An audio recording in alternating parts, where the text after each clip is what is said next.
बच्चों, कैसे हैं आप लोग।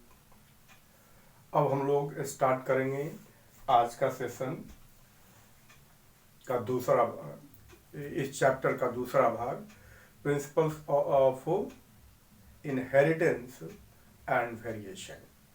एक पार्ट हम लोगों ने इसमें डिस्कस कर लिया था। आशा है हमें कि आप लोगों ने इस वीडियो को जरूर देखा होगा। आज हम लोग दूसरा पार्ट इसमें शुरू करेंगे,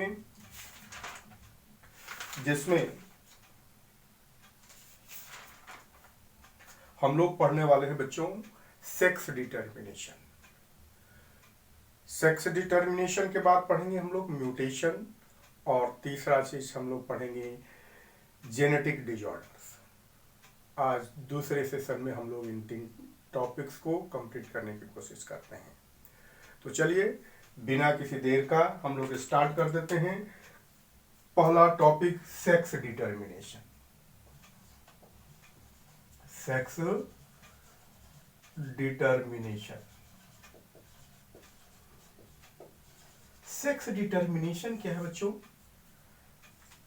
sex determination, the process to find out the sex of the fetus or the embryo is called as the sex determination. पिछले कुछ क्लासों में आप लोगों ने पढ़ा होगा कि इन ह्यूमन बीइंग कैसे सेक्स का डिटर्मिनेशन होता है।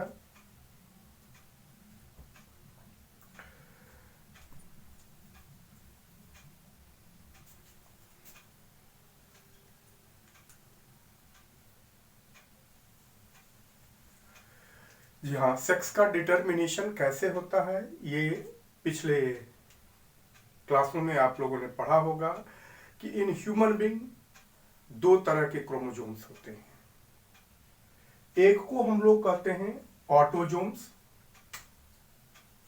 क्रोमोसोम्स दो तरह के, एक को ऑटोजोम्स और दूसरे को हम लोग कहते हैं सेक्स क्रोमोसोम्स।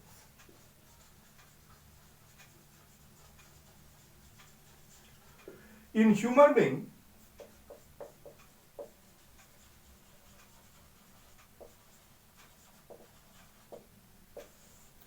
ऑटोजोम्स 22 पेयर्स होते हैं और सेक्स क्रोमोसोम 1 पेयर होते हैं। और ये दो तरह के होते हैं, एक को हम लोग एक्स क्रोमोसोम और दूसरे को वाई क्रोमोसोम कहते हैं। यही क्रोमोसोम्स यानी कि सेक्स क्रोमोसोम से ही सेक्स के डिटर्मिनेशन में रिस्पॉन्सिबल होते हैं। ठीक, तो आइए हम लोग पढ़ते हैं इस पर क्या क्वेश्चंस आते हैं, प्रोबेबिलिटी क्या है यहाँ पर क्वेश्चंस के। तो हम लोग यहाँ पर जानेंगे बच्चे mechanism, types of mechanisms of sex determination. Types of mechanism. तो बच्चों आपको बता दिया जाए कि दो तरह का होगा। एक को हम लोग मेल हेटेरोगैमी कहते हैं, मेल हेटेरोगैमी या हेटेरोगैमिटी कह सकते हैं, ज्यादा बेहतर शब्द होगा। एनसीईआरटी में मेल हेटेरोगैमिटी और फीमेल हेटेरोगैमिटी।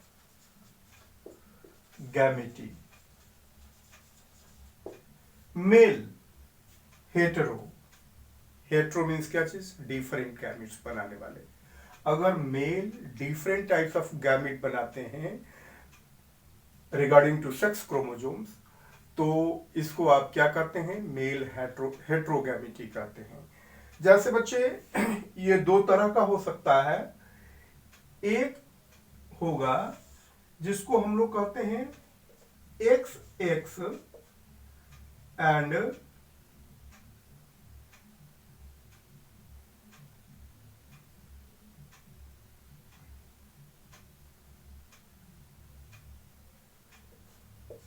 X Y. एक हो गया क्या चीज, एक्स एक्स और एक्स वाई। यहां पर हेट्रोगैमिट क्या चीज है, ये है मेल, यही मेल होंगे। अर्थात ये होमोगैमिटी है, फीमेल यानी कि similar type of gametes produce करते हैं, और मेल दो तरह के गैमेट्स प्रोड्यूस करते हैं, एक एक्स और वाई। ये कहां पाया जा सकता है बच्चों, ये पाया जाता है in human being, in human being. और दूसरा हम लोग एग्जांपल पास कर सकते हैं क्या चीज का, ड्रोसोफिला का।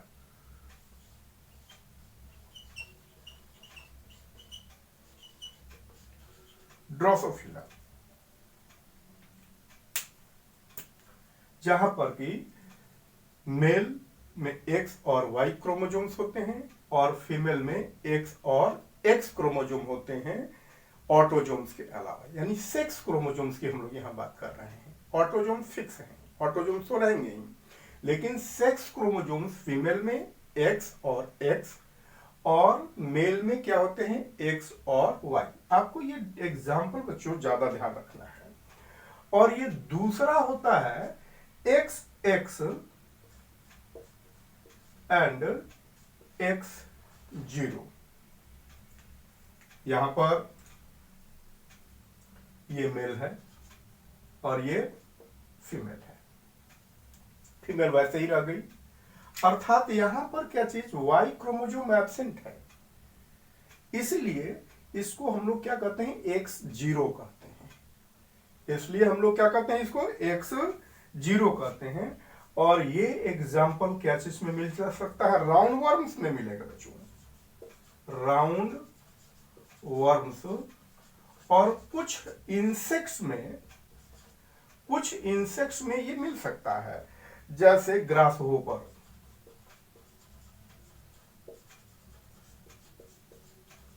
जिनमें कि वाई क्रोमोसोम नहीं होता है। ठीक, अब दूसरा पढ़ते हैं हम लोग क्या चीज, फीमेल हेट्रोगैमिटी।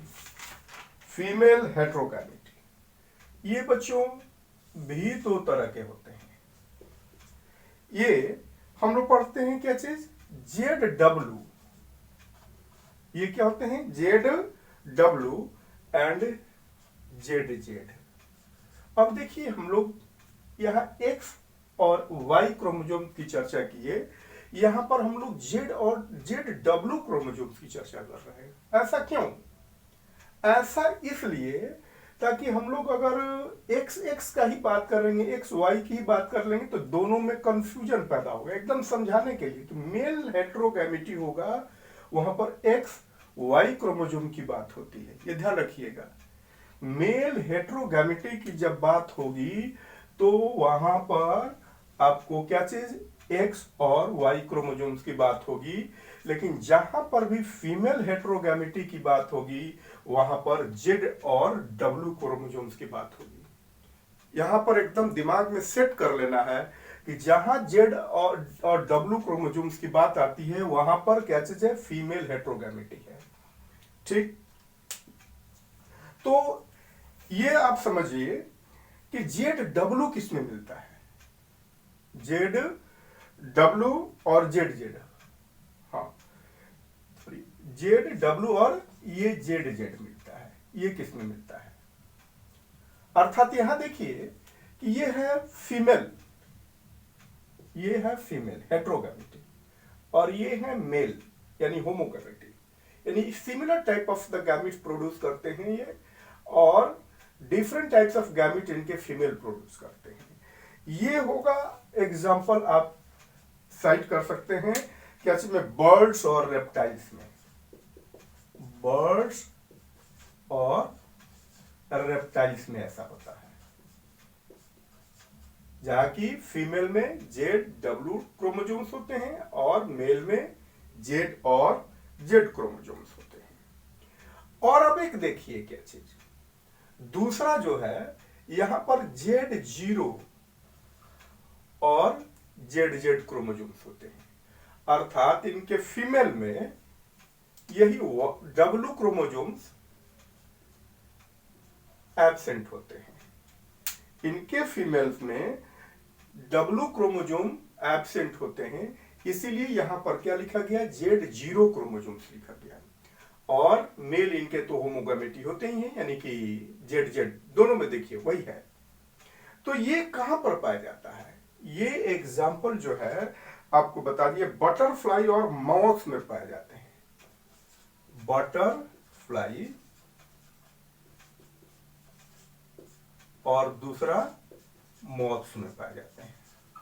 तो ये एग्जाम्पल आप लोगों को याद रखने की जरूरत है बच्चों, कि क्या है मैकेनिज्म, इससे रिलेटेड आपको सवाल पूछा जाता है। ये एक कीवर्ड हमने बताने की कोशिश किया है, जिसमें से आप जो कुछ भी पहले से पढ़े हुए रहेंगे वो रिवाइज्ड हो जाएगा। ठीक, तो म्यूटेशन को हम लोग कैसे डिफाइन करते हैं? म्यूटेशन को डिफाइन करते हैं कि द फेनोमेनन, ध्यान से सुनेंगे, the phenomenon which result in alteration of sequences of DNA. DNA के सीक्वेंस में किसी भी तरह का अगर कोई चेंज हो जाए जिससे उनके जीनोटाइप और उनके फिनोटाइप में परिवर्तन हो जाए, तो इस प्रोसेस को बच्चे हम लोग क्या करते हैं, म्यूटेशन कहते हैं। अब एक यहां पर और सवाल आता है, क्या सवाल आता है भाई, कि हाउ वेरिएशन इज कॉज्ड। तो वेरिएशन इज कॉज्ड क्या चीज, दो प्रोसेस से। एक तो आप पढ़ते हैं क्या चीज, रिकॉम्बिनेशन, एक जनरल प्रोसेस है क्या चीज, रिकॉम्बिनेशन, और दूसरा प्रोसेस है म्यूटेशन। तो ये एक और क्वेश्चन का आंसर आपको यहां पर कंप्लीट होता है। अब हम लोग बात करते हैं कि म्यूटेशन होता कितने तरह का है। म्यूटेशन कितने तरह का होता है? म्यूटेशन होता है 3 तरह का। कितने तरह का म्यूटेशन हम बात करेंगे? 3 तरह का म्यूटेशन की बात करेंगे। एक को हम लोग कहते हैं क्रोमोजोमल एबेरेशन, क्रोमोजोमल एबेरेशन।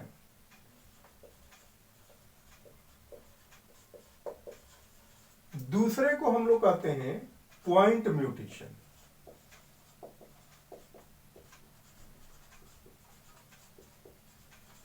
और तीसरे को कहते हैं फ्रेम शिफ्ट म्यूटेशन।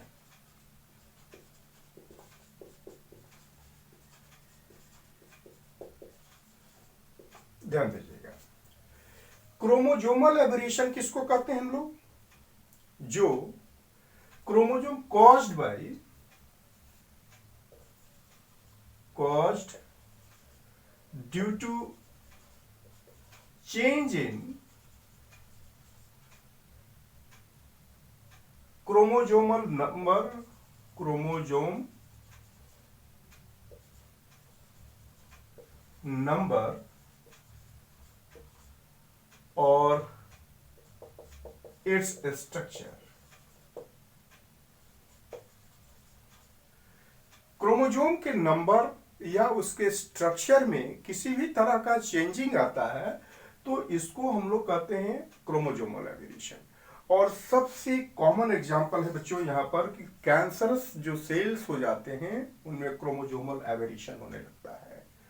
एग्जांपल हम लोग क्या लिखेंगे, एग्जांपल कैंसर सेल्स इन कैंसर सेल्स। अब दूसरी बात करते हैं,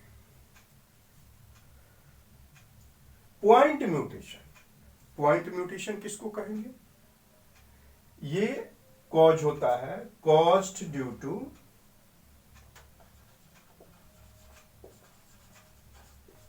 चेंज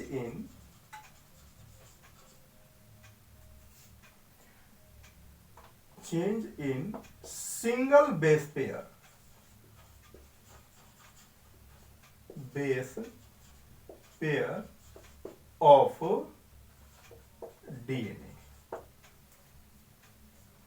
किसी डीएनए के कोई भी सिंगल पॉइंट पर यानी कि सिंगल बेस पेयर में अगर कोई परिवर्तन हो जाता है तो इसको हम लोग कहते हैं क्या चीज, पॉइंट म्यूटेशन। और बहुत ही इसका कॉमन एग्जांपल है क्या चीज, सिकल सेल एनीमिया।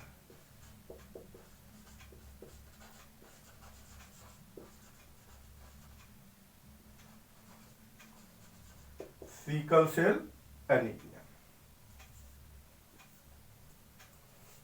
अब फ्रेम शिफ्ट का क्या मतलब होता है, अगर किसी डीएनए के सीक्वेंसेस में, अगर किसी डीएनए के सीक्वेंसेस में कुछ चीज ऐड हो जाता है या कुछ चीजें जो है डिलीट हो जाती हैं, तब पूरा फ्रेम जो होता है डीएनए का चेंज हो जाता है। इसको हम लोग कहते हैं क्या चीज, frame shift mutation. Due to change in, cause due to change in, या डेलीशन डायरेक्ट लिखते हैं, ड्यू टू डेलीशन मतलब कट जाना, और एडिशन या इसको इंसर्शन भी कर सकते हैं, addition of base pairs in DNA. तो इसको हम लोग क्या कहते हैं, फ्रेम शिफ्ट म्यूटेशन कहते हैं। और इसका एग्जाम्पल जो हो सकता है मस्कुलर डिस्ट्रॉफी, मस्कुलर डिस्ट्रॉफी। तो ये बच्चे तीन तरह का हम लोग म्यूटेशन देखे। अब हम इन म्यूटेशन को अब हम लोग एक साथ पढ़ते हैं। इनको हम लोग कहेंगे जेनेटिक डिजॉर्डर, क्योंकि ये जीन से सभी रिलेटेड हैं। इनको हम लोग क्या कहेंगे, जेनेटिक डिजॉर्डर। तो अब इस टॉपिक पर हम लोग बात करते हैं, जेनेटिक डिजॉर्डर्स जो है ह्यूमन बींग में कितनी तरह का ऑब्जर्व किया गया, इस पर बात करते हैं। बच्चों, जेनेटिक डिजॉर्डर दो तरह का ऑब्जर्व किया गया। एक को हम लोग कहते हैं मेंडेलियन डिजॉर्डर। ये बहुत ही इंपॉर्टेंट क्वेश्चन होता है, मेंडेलियन डिजॉर्डर, मेंडेलियन डिजॉर्डर। और दूसरे को हम लोग कहते हैं क्रोमोजोमल डिजॉर्डर।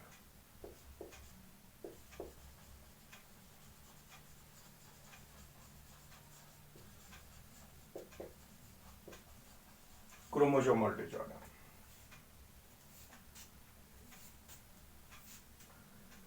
मेंडेलियन डिजॉर्डर क्या होता है, तो it is determined bye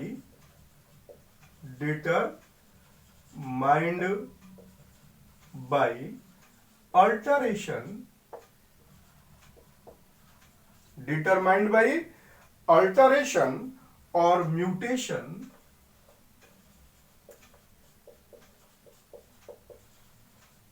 of single gene,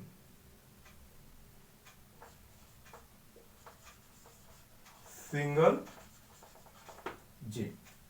किसी भी तरह के जीन में परिवर्तन आ जाता है, एक सिंगल जीन में, एक सिंगल जीन में किसी भी तरह का परिवर्तन आ जाता है, चाहे वह उसमें म्यूटेशन हो, चाहे वो कोई दूसरा तरह का अल्टरेशन हो, इसको हम लोग कहते हैं क्या चीज, मेंडेलियन डिजॉर्डर।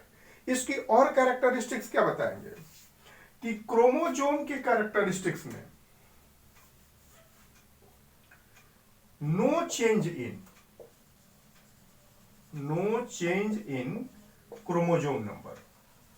इसमें क्रोमोजोम नंबर में किसी भी तरह का चेंजिंग का कोई सवाल नहीं है।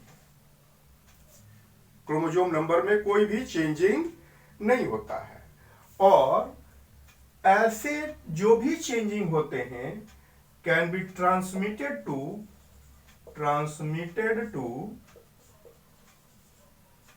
Next generation, can be transmitted to next generation. जबकि क्रोमोजोमल डिजॉर्डर्स जो होता है, ये क्रोमोजोम में डिटरमाइंड बाई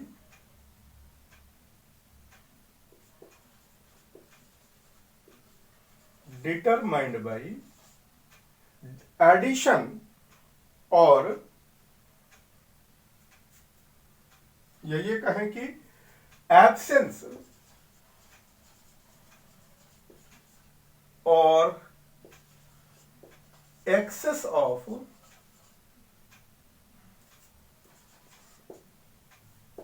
क्रोमोजोम्स।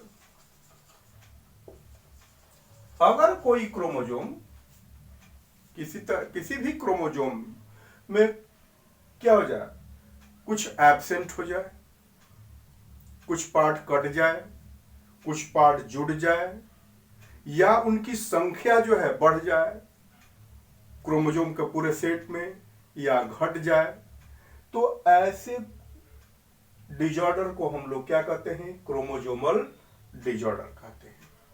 ठीक, अब हम लोग बात करेंगे बच्चे क्या चीज, मेंडेलियन डिजॉर्डर की।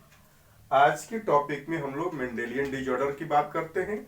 अगले टॉपिक में, नेक्स्ट टॉपिक हम लोगों का जो कल आएगा, उसमें हम लोग बात करेंगे क्रोमोजोमल डिजॉर्डर की। तो पहला चीज हमारा होता है अब Mendelian disorder.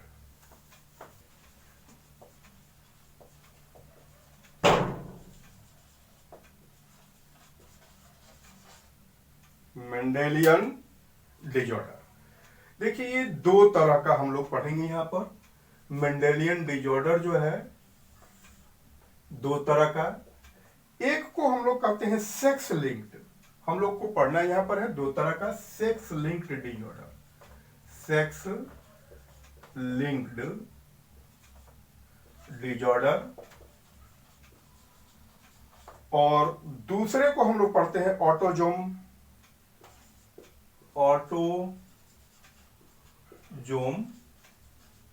Linked disorder. Sex linked disorder, sex linked disorder से मतलब क्या चीज, यानी कि ये सेक्स क्रोमोजोम से लिंक्ड होते हैं। ये डिजॉर्डर जो है सेक्स क्रोमोजोम से लिंक्ड होते हैं। और जो कॉमन एग्जाम्पल है हम लोगों को पढ़ना है यहां पर, दो एग्जाम्पल हम लोग, पहला एग्जाम्पल पढ़ेंगे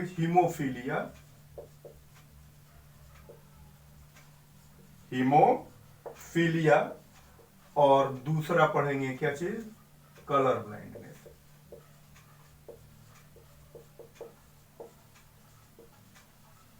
दो चीज, ये बच्चे दोनों ही रिसेसिव ट्रैट है। ये कैसे हैं, रिसेसिव है।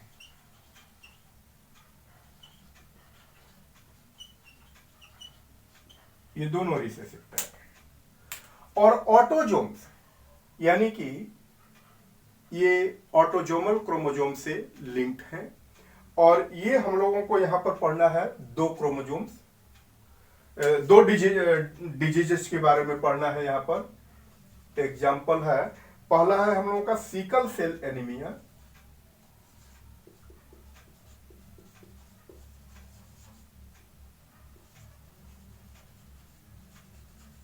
सिकल सेल एनीमिया, और दूसरा है फिनाइल कीटोनोरिया, फिनाइल कीटोनोरिया।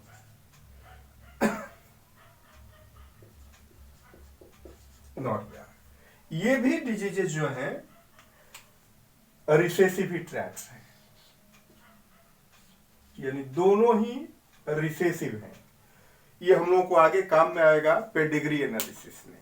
तो इस चीज को आप गौर कीजिएगा। हम लोगों को चार डिजीजेस के बारे में फर्दर जो है एक्सप्लेन करना है, डिस्कस करना है।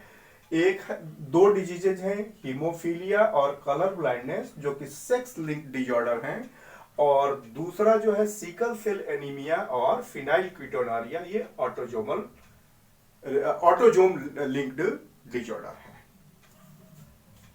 अब हम लोग बात करते हैं हीमोफीलिया की, बात करेंगे हीमोफीलिया। तो हीमोफीलिया में क्या चीज है?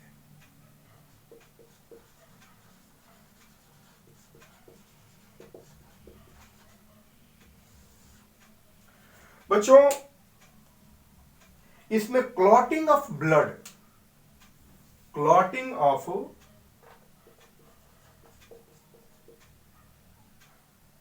नो क्लॉटिंग ऑफ ब्लड कहिए, या clotting of blood is affected.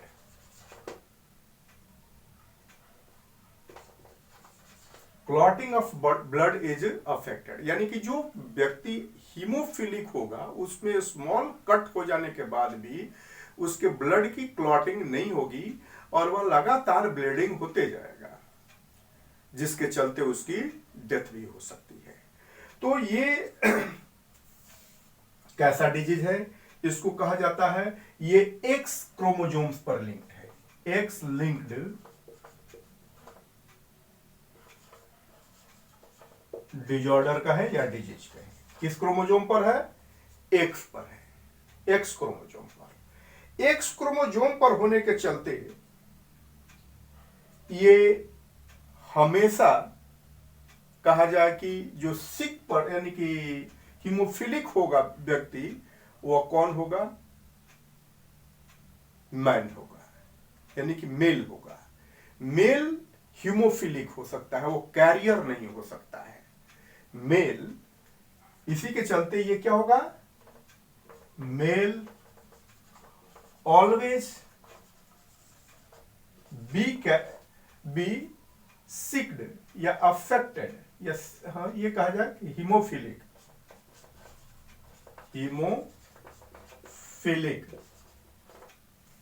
Never B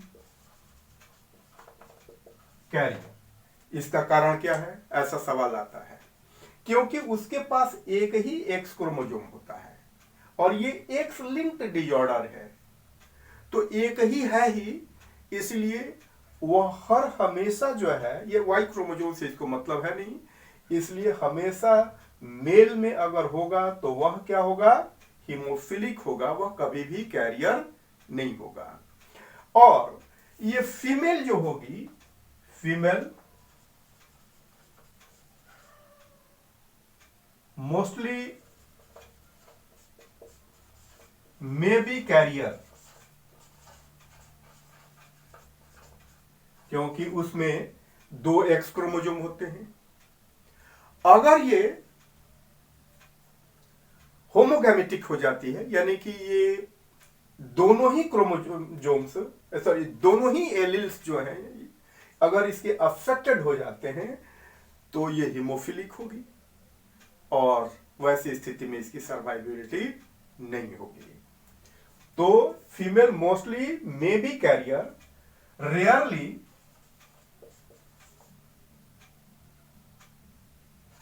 C is haemophilic.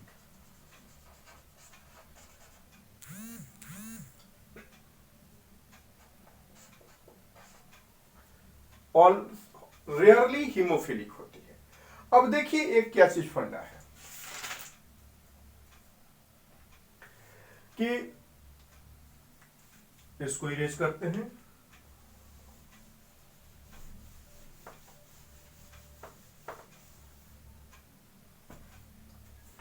Haemophilic होने के लिए देखिए, अगर सपोज कर लिया जाए, एक हम लोग फ्लो चार्ट बना लेते हैं, एक फ्लो चार्ट बना लें।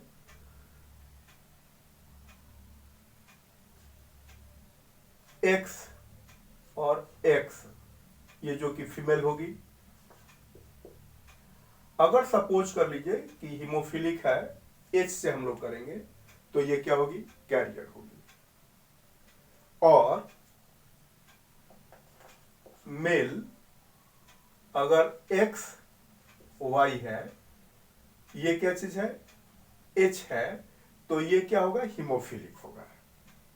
अगर ये सपोज कर लीजिए कि यह नॉर्मल है, तो फिर क्या चीज है, अगला चीज क्या हो सकती है। ऐसा सवाल आता है कि अगर एक हीमोफिलिक कैरियर यानी कि कैरियर हीमोफिलिक वुमेन अगर मैरिज कर लेती है एक नॉर्मल मैन से, तो क्या होगा। इस तरह की स्थिति आती है। ये पेरेंट्स हो गए। गैमिट्स बनेंगे बच्चों, तो ये दो तरह के गैमिट्स बनेंगे, एक्स और एक्स एच। और ये बनेगा क्या चीज, दो तरह का तो बनेगा ही, एक्स और वाई।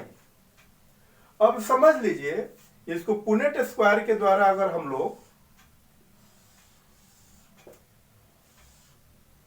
क्रॉस करा लें, सपोज कर लीजिए कि इधर में फीमेल है गैमेट और इधर में मेल है, यानी एक्स और एक्स एच, और इधर में एक्स और वाई है। क्रॉस करने के बाद एक्स एक्स और ये क्रॉस करने के बाद एक्स वाई, एक्स एच और एक्स और एक्स एच और वाई।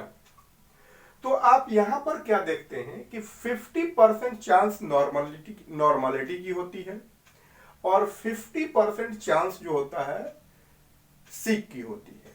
जो कि ये केस जो होगा, यानी कि मेल जो होगा, अब ये क्या होगा, अफेक्टेड होगा, नॉट सर, ये सरवाइव नहीं करेगा,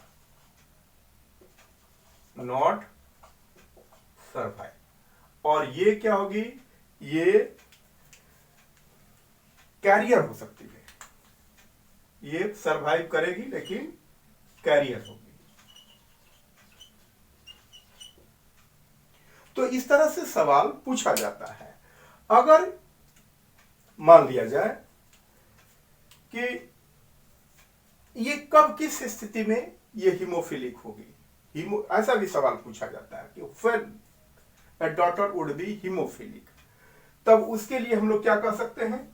देखिए, एक अगला सवाल इसमें ले लेते हैं।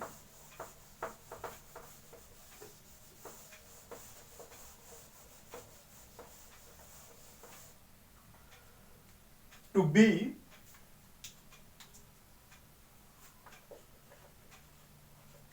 a hemophilic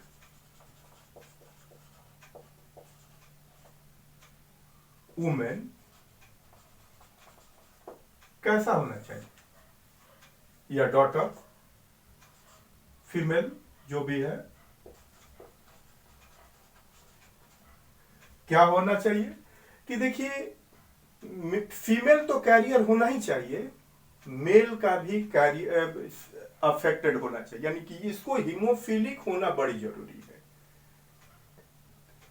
क्योंकि आपने देखा कि हमेशा एक्स क्रोमोसोम क्या होगा, फीमेल से क्या चीज, मेल की तरफ भी आता है और फीमेल की तरफ भी आता है। लेकिन हमेशा एक्स क्रोमोसोम क्या होगा, केवल मेल के ही, सॉरी, फीमेल की ही तरह आएगा, मेल की तरफ एक्स क्रोमोसोम नहीं जाता है। तो इससे हमको क्या कंक्लूजन बनता है कि इसके लिए हमें यह बताना होगा कि पेरेंट्स कैसे होने चाहिए। एक कैरियर फीमेल की जरूरत होगी, कैरियर फीमेल की जरूरत होगी, यानी कि एक्स और एक्स एच, ये कैसे होगी, कैरियर होगी, जिसको क्रॉस कराना होगा क्या चीज से, हीमोफिलिक मैन से, यानी कि एक्स एच और वाई से। तब अगर इनके गैमिट्स बनते हैं, कैसे गैमिट्स बनेंगे, दो तरह के गैमिट्स, एक्स और एक्स एच, और इनके भी दो तरह के गैमिट्स, एक्स एच और वाई। इनको देखिए, पुनेट स्क्वायर द्वारा अगर हम लोग बना देते हैं, क्रॉस करा लें,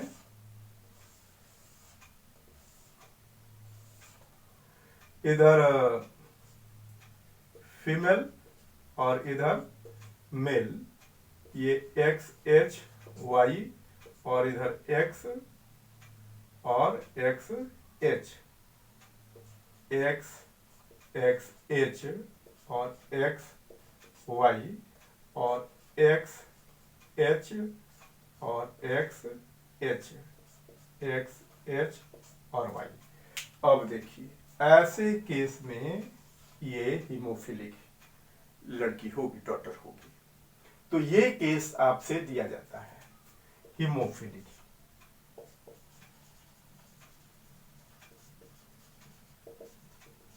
और ये कैसा होगी, ये कैरियर होगी। क्या जरूरत पड़ा, कैरियर, मदर और हीमोफिलिक फादर से अगर क्रॉस कराया जाएगा तभी जो डॉटर होगी उसकी हीमोफिलिक होगी। यानी कि दोनों के दोनों जो है मस्ट है उनके पास XH जीन्स हो। तो इस तरह का सवाल आपसे पूछा जाएगा। इसमें पेडिग्री के एनालिसिस में भी इस तरह का सवाल दिया जा सकता है, लेकिन हम लोग उसको बाद में करेंगे। ये सवाल ऐसे आपको किसी तरह से घुमा फिरा करके पूछा जा सकता है। तो ये कंसेप्ट आपके पास होना चाहिए, फ्लो चार्ट होना चाहिए, जिससे आप बेहतर तरीके से जवाब दे सकते हैं। अब अगली बात करते हैं हम लोग क्या चीज का, सिकल सेल एनीमिया की बात करेंगे अब हम लोग। Sickle cell anaemia, sickle cell anaemia. Sickle cell anaemia क्या चीज है बच्चे, ये ऑटोजोम लिंक्ड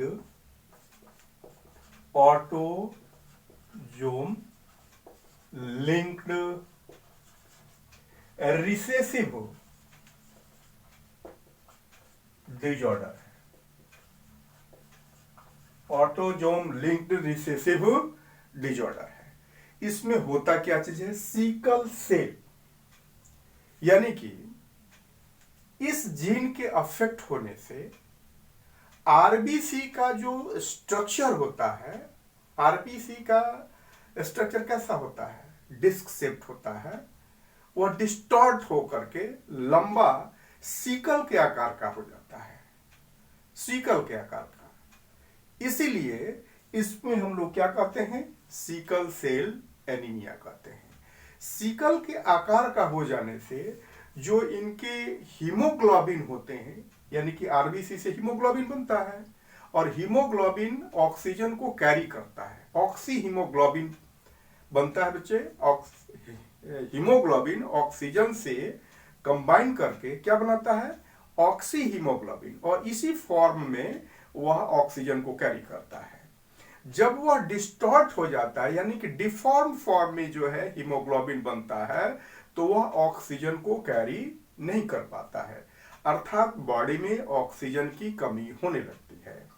ठीक, तो इस डिजीज को हम लोग क्या कहते हैं, सिकल सेल एनीमिया कहते हैं। इस पर बात करते हैं कि एक सिकल सेल एनीमिया का जीनोटाइप, एक नॉर्मल व्यक्ति में क्या या सिक व्यक्ति में कैसा जीनोटाइप हो सकता है, प्रोबेबल जीनोटाइप। जीनोटाइप कैसे हो सकते हैं, तो इसके जीनोटाइप होंगे बच्चे, अगर कहा जाए कि एच बी यानी हीमोग्लोबिन को कोड करने वाला जो ये जीन है,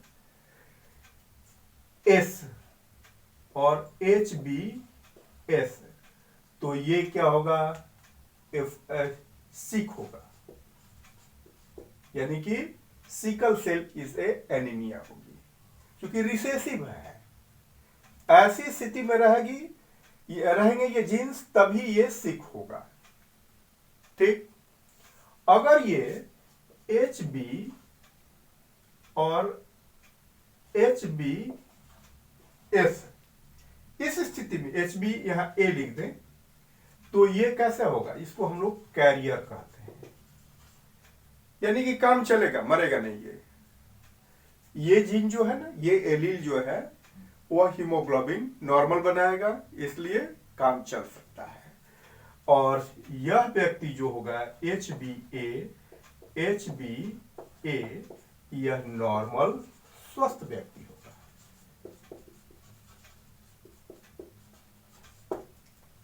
ठीक, तो ये 3 तरह के जीनोटाइप्स आपको इसमें मिलते हैं। इसका कॉज क्या है, क्या कॉज है इसका, इस पर हम लोग बात करते हैं।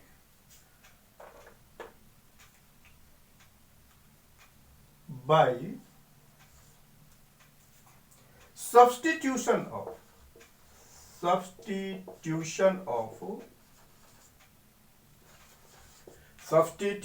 Of glutamic acid,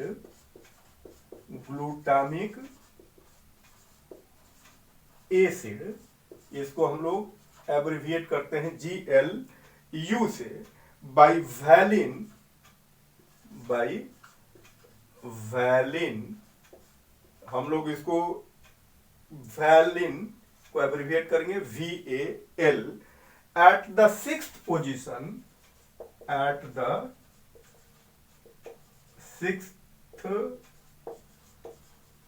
position of beta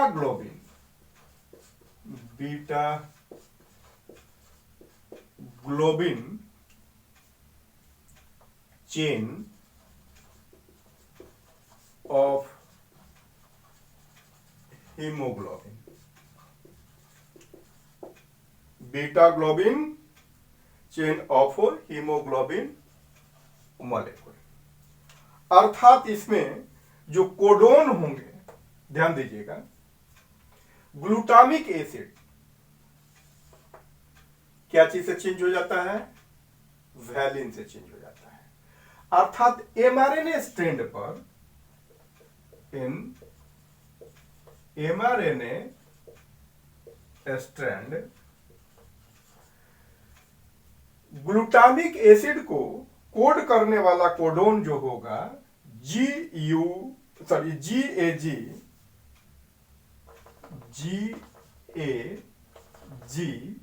is replaced by GUG, यानी कि एडेनिन केवल यूरेसिल से चेंज्ड हो जाता है। तो ये ग्लूटामिक एसिड अब ना हो करके ये क्या चीज को कोड करेगा, वैलिन को कोड करेगा। ये ग्लूटामिक एसिड को कोड करता था, ग्लूटामिक एसिड को जो कोड करता था, अब वह कोड करेगा क्या चीज को, वैलिन को कोड करेगा। कोड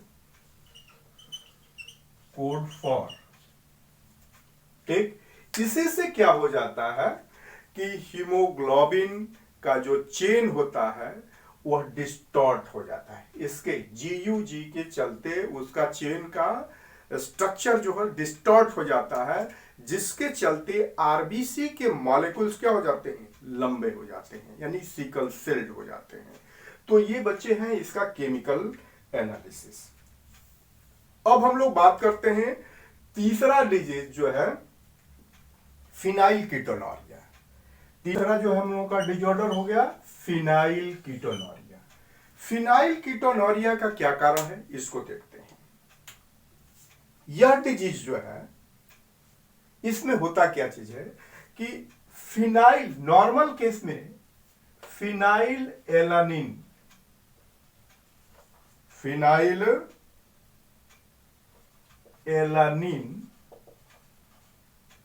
हमारे बॉडी में, इसको एक नॉर्मल एंजाइम होता है, ये टायरोसिन में, इसको क्या चीज में बदल दिया जाता है, टायरोसिन में बदल दिया जाता है। नॉर्मली जो है फिनाइल एलानिन एक तरह का क्या चीज है, ये अमीनो एसिड है, इसको टायरोसिन में एक नॉर्मल एंजाइम चेंज कर जाता है। ठीक, ये होना है। फिनाइल कीटोनूरिया अगर होता है तो यह एंजाइम डिस्टॉर्ट हो जाता है, यानी कि बनता ही नहीं है। अब नहीं बनेगा तो इन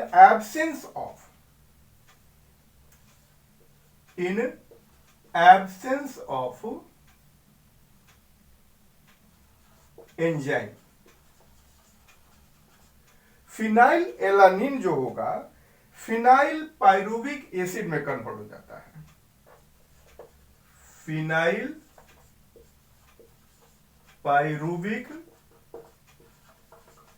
एसिड में कन्वर्ट। जब ये एंजाइम नहीं रहेगा तो अब ये फिनाइल एलानिन जो होता है वो क्या चीज में कन्वर्ट हो जाता है? फिनाइल पाइरुविक एसिड में कन्वर्ट हो जाएगा। और इसका दो नतीजा हो सकता है। फिनाइल पाइरुविक एसिड में अगर कन्वर्ट हो जाएगा तो क्या सिम्टम्स दिखेगा? सिम्टम्स यहां पर क्या दिख सकता है भाई? यानी या रिजल्ट कहें कि क्या होगा? रिजल्ट होगा दो तरह का। एक तो केस में होगा कि ये ब्रेन में एक्युमुलेट करने लगेगा।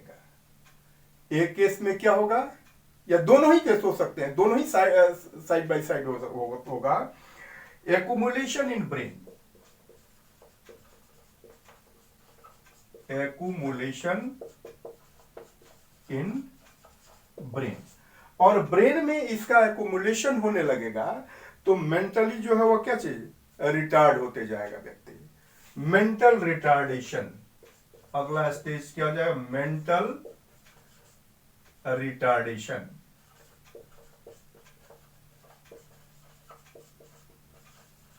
ये हो जाएगा। और दूसरा चीज क्या हो सकता है? इसका दूसरा प्रभाव क्या होगा कि इसको हमारे किडनी के द्वारा कम एब्जॉर्ब किया जाता है। एब्जॉर्प्शन इसका पुअर है। फिनाइल पाइरुविक एसिड का पुअर एब्जॉर्प्शन होने से ये हमारे यूरिन में जो है निकलना शुरू हो जाता है। तो एक्सक्रीटेड इन यूरिन, हम लोग अगला बात क्या लिखेंगे? Excreted in urine due to poor absorption by kidney. तो बच्चे ये हुआ फिनाइल कीटोनूरिया का इफेक्ट, जो आपको ये पता चलेगा। ये तुरंत पता तो चलेगा नहीं, आपको पता क्या चलेगा? Mental retardation.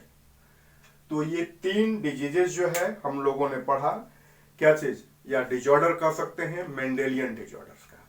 अगले सीरीज में हम लोग, यानी कि अगला पार्ट जो हो गया, यानी थर्ड पार्ट में हम लोग पढ़ेंगे क्या चीज? क्रोमोजोमल एबेरेशन पढ़ेंगे। और मोस्ट इंपॉर्टेंट क्वेश्चंस जिसमें हम लोग डिस्कशन करेंगे, प्रैक्टिस करेंगे, वह क्या होगा? Pedigree analysis. तो बच्चे तब तक आप लोग पढ़ते रहिए, स्वस्थ रहिए और चैनल को सब्सक्राइब कीजिए ताकि हर आने वाला वीडियो जो है आप आसानी से देख सकते हैं। और चलिए, धन्यवाद।